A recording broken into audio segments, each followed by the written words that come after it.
Thank you. So today I'm going to show you how you can create complex objects like fractals and export it in Mathematica and then send it to 3D print them.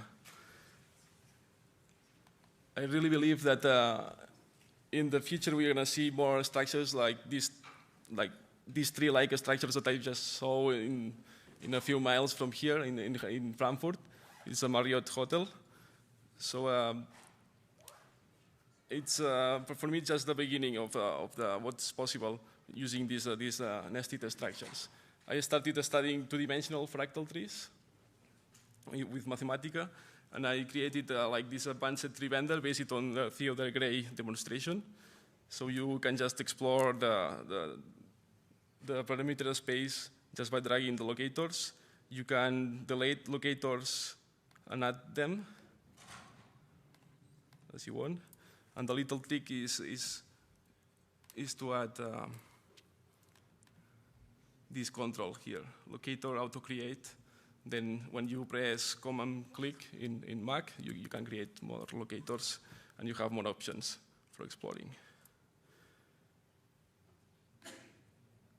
So my first experience with 3D printing was 2 years ago when I just published the results of a study that I did in Heidelberg University. So I was studying two-dimensional fractal trees, and I generalized it binary tree to ternary, quaternary, and so on. So this, I'm going to show you an animation that I created with Mathematica that shows the transformations that takes place when you move the branches in the binary tree. And the ratio, the scaling ratio, is chosen in order to be self-contacting. So the green part, the tip set, is not overlapping. So it's just connected.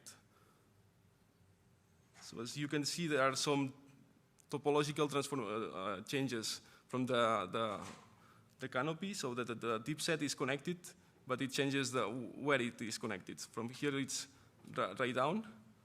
So when you pass this change, it's going to be connected up there. And then there is another topological change at 90 degrees. It's changing from this down to this up there. So you have to define several equations for each one of these pieces. So it's a piecewise definite equation. And what I did is to generalize them to more branches, as I said. And now I'm going to show you the ternary case for 3 branches.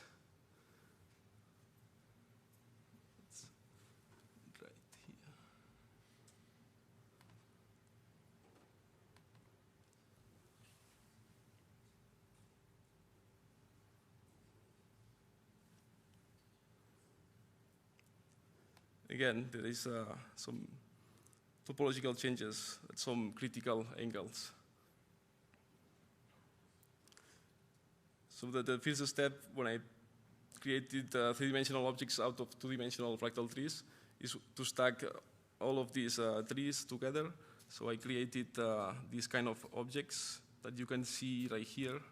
So this is made out of different fractal trees, 2-dimensional ones. So there is slices. Another thing that I found is that there are like n-folding rotational symmetry in some of them, so you can get this kind of flakes. So I was always able to 3D print them using cylinders and exporting it, even they were 2-dimensional objects. That's another particular case that you transform this Sierpinski triangle to this other shape, and you get this stack of 2-dimensional images together. So I was able to realize this using the new function in Mathematica 9, the image 3D. So you can get a stack of 2-dimensional images and get a 3-dimensional object. Now let me explain how I created my first 3D print.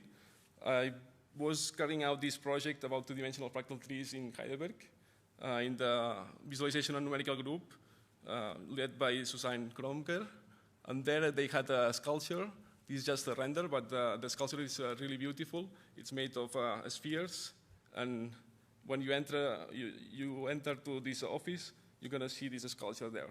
So I thought I must find a way to generate this object as a tree using Mathematica.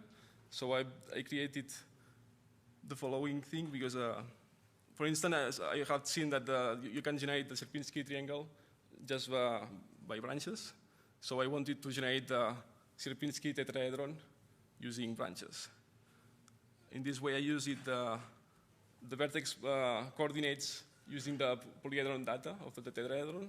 So I could place the branches there and make the transformations around these vertices.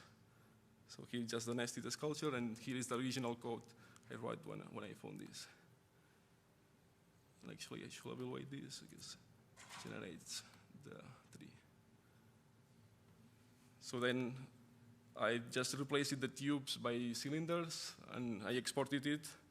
And then I just was using like Mesh Lab. It's a free software. You can check the length and the scale. So I was checking the thickness of these branches to send to Shapeways. And then Shapeways printed it for me. So believe me, this is a really exciting moment when you receive a box and you see, I just created this abstract object, and then you can see that it's appearing in the physical world. So it was an exciting moment. So here I just took several pictures of the sculpture. It was updated in the website of Shapeways. And the funny part here is that I found that 2 weeks ago it was planted, this sculpture, by the Embassy of Poland at the Center of Mathematical Sciences. So they just placed it there, and I found that there are also several places that they are spreading this kind of a sculpture. So it was the funny part. I inspired some others to create this sculpture. Here is another example. That's from my friend Robert Fathauer. He's a really skilled artist. He is mainly focused on fractal art. And he created this nice ceramic. It's a really huge piece. And when he showed it to me, I saw that the curve here, this fractal curve, I had seen it before as a tree. So there's a way to construct it with 3 branches. The scaling ratio is 1 over square root of 3, but it's another question. And you see that it's a plane filling curve. So it's a plane filling tree. And what I did is to project it in 3D. So I expanded it, and then I get this fractal table made out of pieces. So again, I just export it to STL, send it to Shapeways, and in 2 weeks, I get the object. So that's the miniature. It's a small one, but it will be possible to create a bigger table out of that.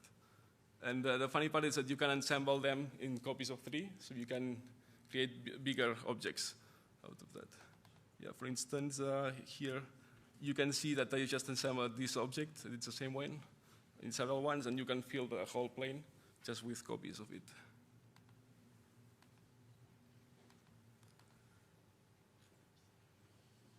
Then I collaborated with Robert Fathauer to design a sculpture that could be assembled by a crowd. So you can just join different people, and I designed the joints for generating this sculpture.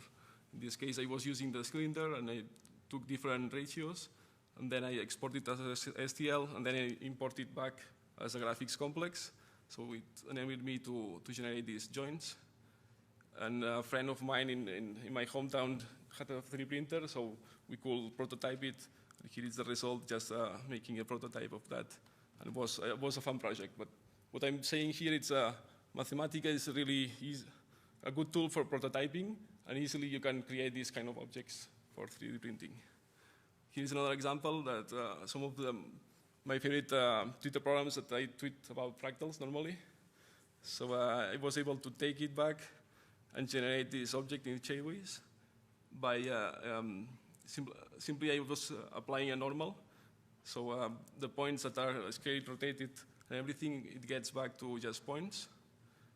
And from here, you can replace the points by spheres, and then you can export it as, for example, as an object file. So that was mainly my focus here.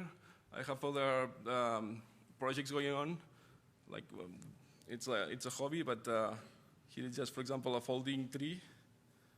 The tip set remains connected when the branches are being folded, and it transforms from this kind of shape to this other one.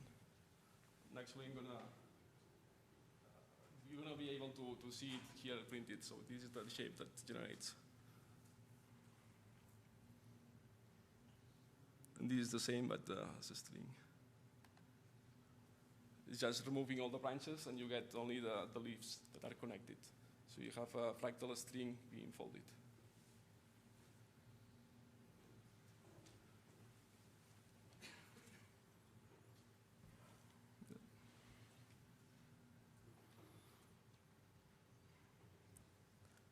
So in the documentation, I put some resources that you can check. There's the 3D printing and scanning support that you can find files and examples, what you can do with Mathematica. And then I just, this notebook is going to be available, so you're going to be able to download and see, for example, this talk by Luc Bertelet. He's talking also about his experiences 3D printing polyhedron and other objects. So, and then there is a workshop made by Yu Sang, a former employee, that is also interesting to look at it and learn about that. Then I'm excited about the future aspects because Mathematica is going to have a link with Rhino. So this is used mainly for architects. So the possibilities are really big to create different objects and stuff like that. I have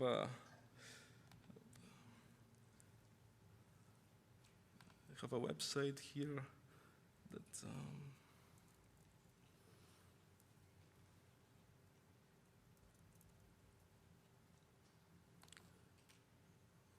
I created this website using CDF, so it's another way that if you have the player, you can just explore some types of fractals.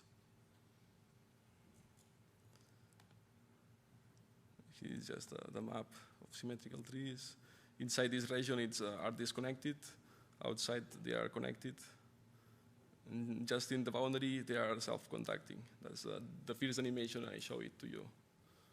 Was if you walk around the boundary. It's a bit darker here, but yeah.